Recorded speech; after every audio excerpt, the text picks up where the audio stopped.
皆さん、こんにちは。皆さんはご存知だと思いますが、点字とは視覚障害者が読んだり書いたりするために使う文字です。今日私はラオスの点字についてお話をしたいと思っています。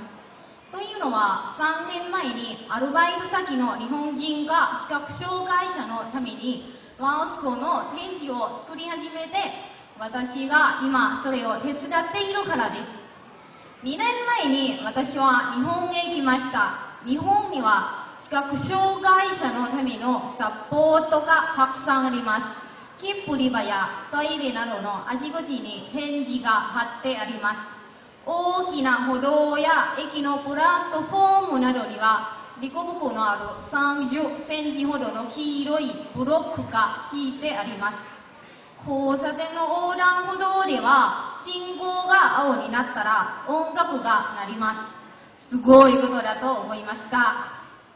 日本には日本語を点字に翻訳するコンピューターのプログラムがあって、点字を知らなくても点字の本を作ることができるそうです。だから日本には点字の読み物がたくさんあるのだと思います。でもラオスにはこういうプログラムがありません。それでコンピューターに直接点字を入力しています。この方法はラオスの点字を完全に知らないとできません。ラオスには視覚障害者が1万3000人くらいいるのに、点字の本を作れる人は2人しかいないそうです。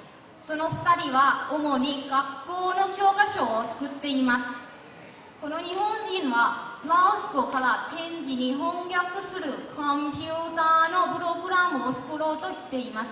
私がラオスの物語や小説などをラオス語でタイプして、彼がプログラムでそれを点字に変えるわけです。もしこの方法がうまくいけば、点字のわからない人でも点字の本を作ることができるかもしれません。日本には日本語の点字の作るボランティアがたくさんいるそうですが、ラオスには一人もいないと思っています。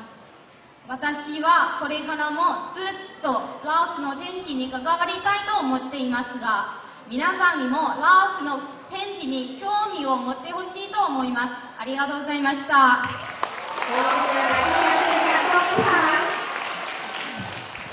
い、では質問です。日本で見た視覚障害者のためのサポートの中で、ラオスにあったらいい、ラオスに必要だと一番あなたが思ったものは何ですか？